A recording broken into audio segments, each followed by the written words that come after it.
Au début du XVIe siècle, dans une ère marquée par des intrigues politiques et des guerres incessantes, Nicolas Machiavel défia les conventions de son temps en écrivant Le Prince, l'un des traités les plus controversés et influents de l'histoire. Dans cet ouvrage, Machiavel rompit avec la vision traditionnelle selon laquelle bonté et pouvoir vont de pair, affirmant que le succès, que ce soit en politique ou dans la vie, exige souvent de la ruse, du pragmatisme et, dans certains cas, une dose calculée de cruauté stratégique. Mais qu'est-ce que cela a à voir avec les gentils? Pourquoi les personnes bienveillantes, qui suivent les règles et font confiance aux autres, se retrouvent-elles si souvent dominées dans des environnements compétitifs, tandis que les manipulateurs prospèrent? Les bons cœurs rencontrent-ils plus d'obstacles? La réponse réside peut-être dans les leçons que Machiavel nous a laissées.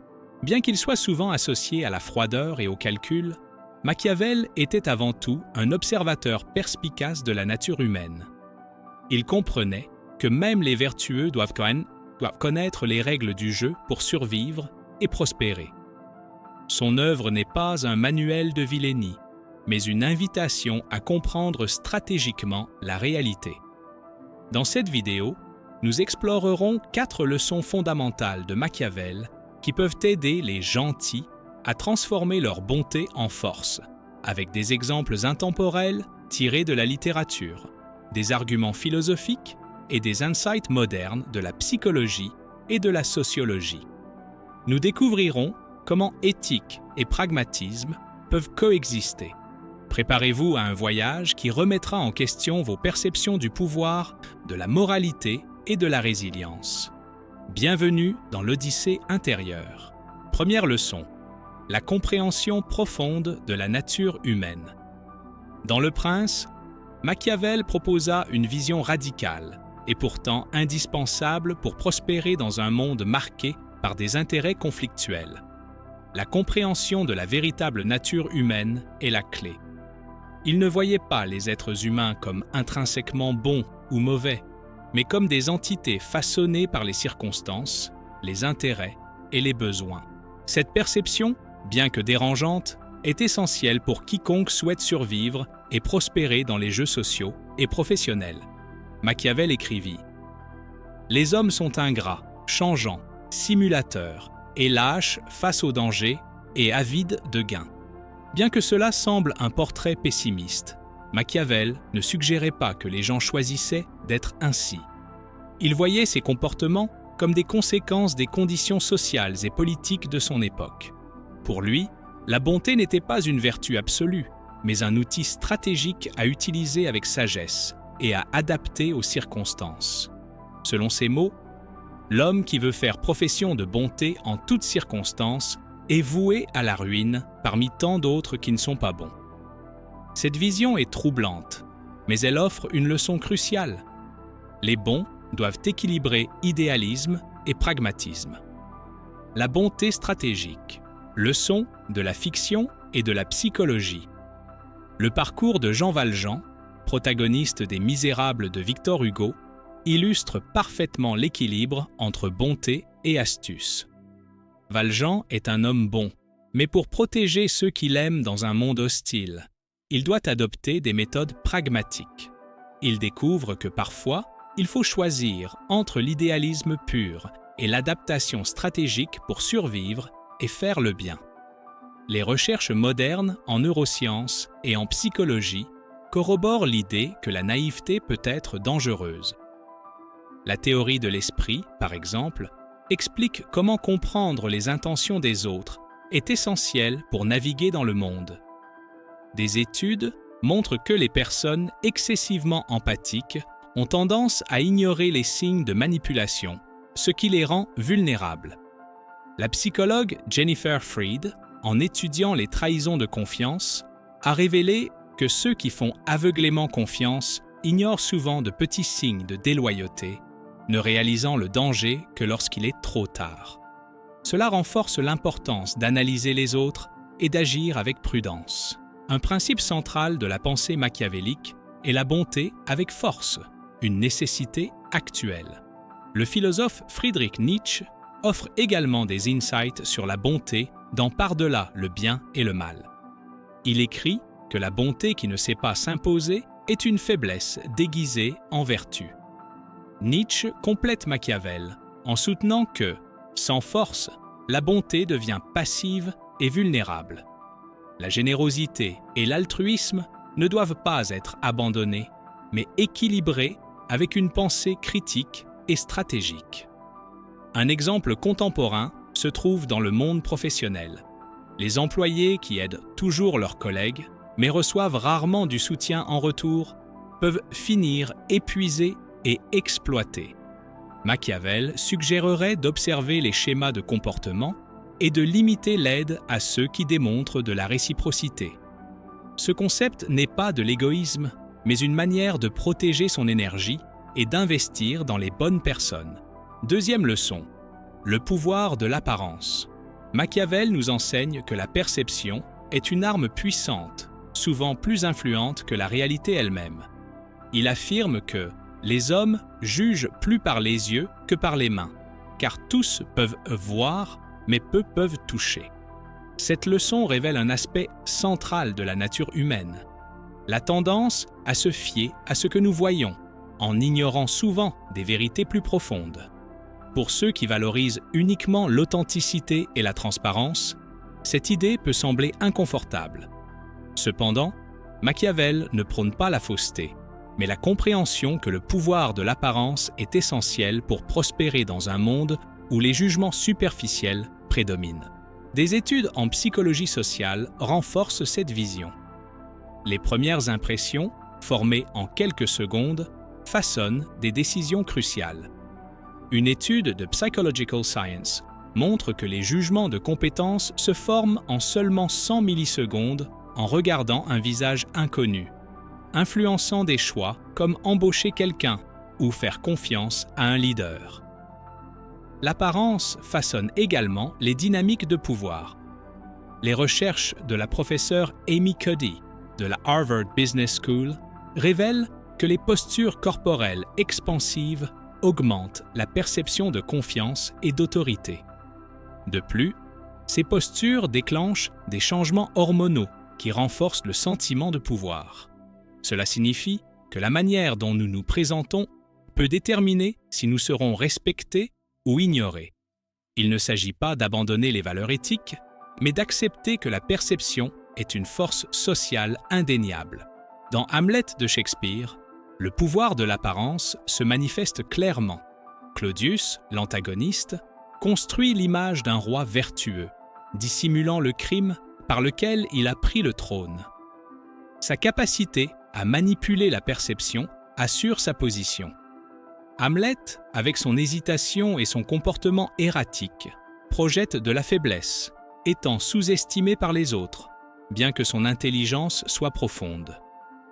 Son image nuit à son influence dans le jeu politique.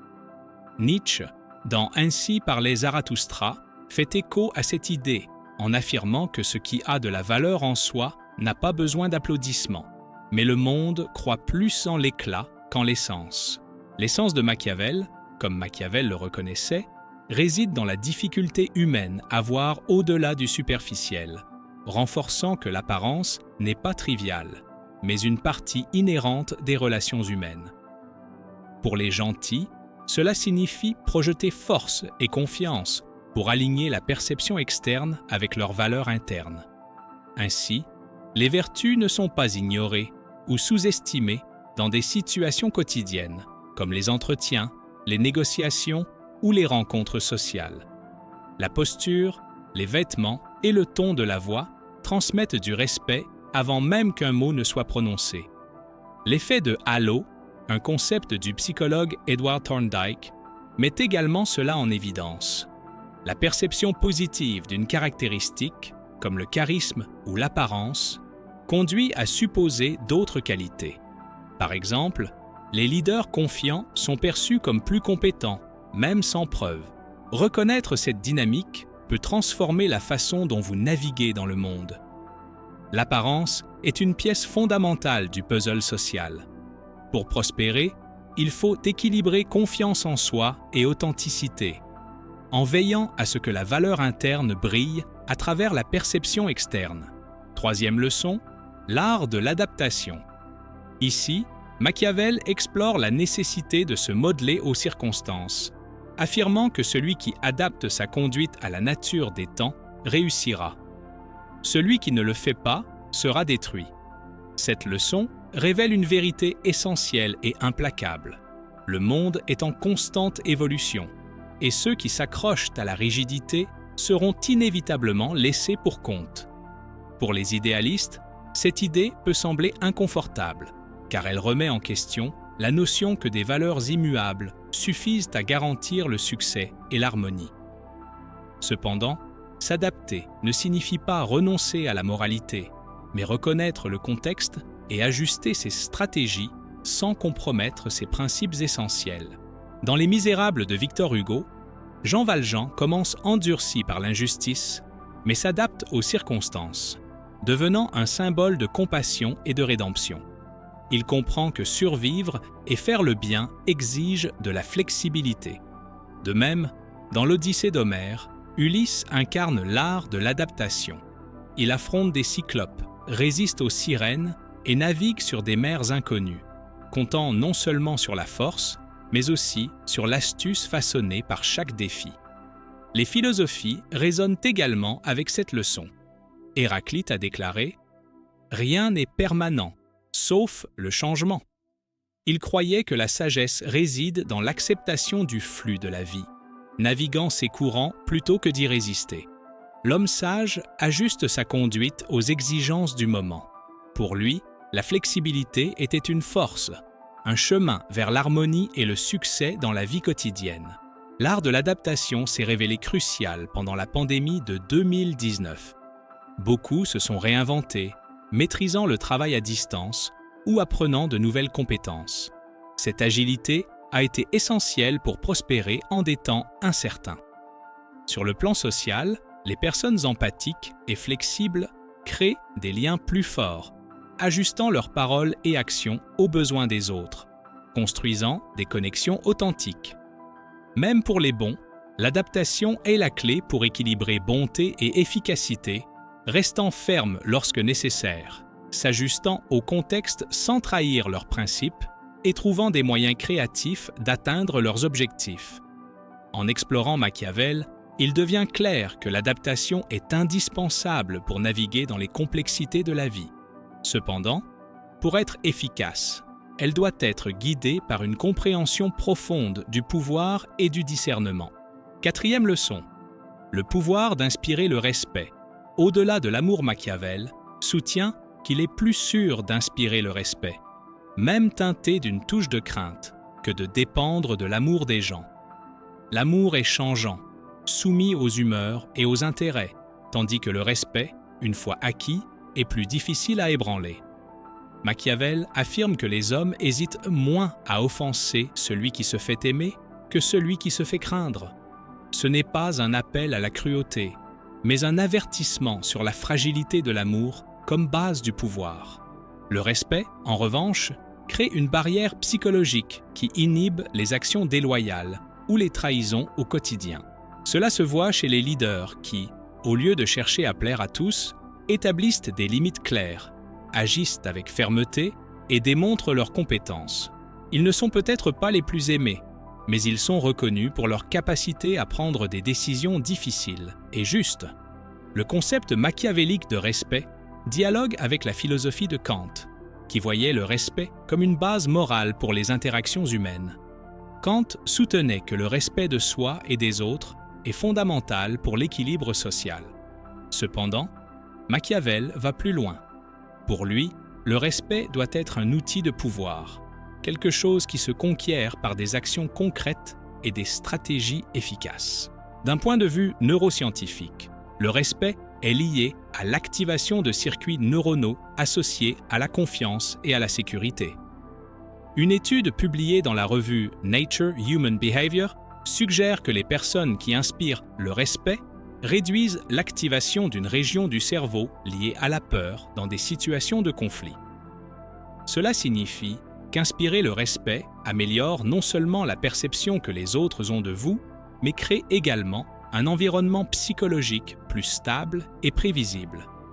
D'un autre côté, la quête incessante d'amour active des zones du cerveau liées à la récompense, comme le striatum ventral. Lorsque l'amour n'est pas réciproque ou reconnu, ces zones peuvent entrer dans un état de privation, conduisant à des comportements impulsifs et nuisibles. Au travail, la différence entre amour et respect est claire. Un patron qui cherche à être l'ami de tous peut avoir des difficultés à imposer son autorité ou à prendre des décisions difficiles. En revanche, un patron respecté, même s'il n'est pas le plus aimé, dirige avec efficacité parce que sa posture inspire confiance et professionnalisme. Dans les relations personnelles, le respect crée une base solide pour la confiance mutuelle, permettant aux gens d'exprimer leurs opinions et leurs limites sans craindre d'être dévalorisés ou ignorés. Cette leçon de Machiavel remet en question l'idée qu'être aimé est l'idéal ultime. Il nous invite à réfléchir à l'importance d'inspirer le respect, qui renforce les relations et nous protège de la fragilité émotionnelle de dépendre exclusivement de l'affection des autres. En fin de compte, le choix n'est pas entre respect et amour, mais comment équilibrer les deux, en privilégiant ce qui offre stabilité et longévité à nos interactions et à notre pouvoir personnel. Les 4 leçons de Machiavel nous invitent à repenser la bonté, le leadership et la nature humaine sous un angle cru mais pratique. Elles ne nient pas les valeurs éthiques ou l'empathie, mais les équilibrent avec une approche stratégique de la vie. La première leçon nous rappelle que, dans un monde répétitif, la perception dépasse souvent la vérité, étant surpassée par la nécessité de façonner la manière dont nous sommes perçus. Ce n'est pas de la manipulation, mais de la survie. Cela ne signifie pas abandonner l'authenticité, mais communiquer ses intentions de manière à inspirer confiance et autorité. La deuxième leçon met en lumière la distinction entre le désirable et le nécessaire. La prudence est la clé d'un leadership efficace, que ce soit dans la vie personnelle ou professionnelle. Choisir les bonnes batailles, accepter que tout n'est pas sous contrôle et agir avec calcul sont des piliers d'une vie plus stable et significative. La troisième leçon rompt avec l'idéal de plaire à tous comme vertu. Machiavel montre que le respect, même avec une touche de crainte, construit des relations solides et moins volatiles que l'amour superficiel. Inspirer le respect ne signifie pas être cruel, mais établir des limites et démontrer sa compétence avec fermeté. La quatrième leçon remet en question la bonté excessive, qui devient souvent une vulnérabilité. Être bon ne signifie pas être naïf, mais aligner la bonté avec une intelligence stratégique pour éviter d'être exploité ou sous-estimé. La combinaison de compassion et de force définit ceux qui sont prêts à relever des défis. Machiavel n'était pas un défenseur de la méchanceté ou de la manipulation. Il était un observateur astucieux de la nature humaine et des dynamiques de pouvoir, offrant des leçons controversées mais utiles. Appliquer ces leçons au quotidien ne signifie pas abandonner la bonté ou les valeurs morales, mais les utiliser stratégiquement pour mieux naviguer dans le monde. Comme il l'a dit, « Les hommes oublient plus vite la mort de leur père que la perte de leur patrimoine. » Cette phrase, aussi dure qu'elle puisse paraître, nous rappelle l'importance de comprendre les motivations humaines et d'agir avec intelligence, en équilibrant bonté et stratégie, pour prospérer dans un monde où la naïveté est une faiblesse. L'héritage de Machiavel n'enseigne pas comment être, mais comment être sage. Cette sagesse, appliquée correctement, transforme des vies et nous aide à commencer l'année avec un but et une résilience accrue.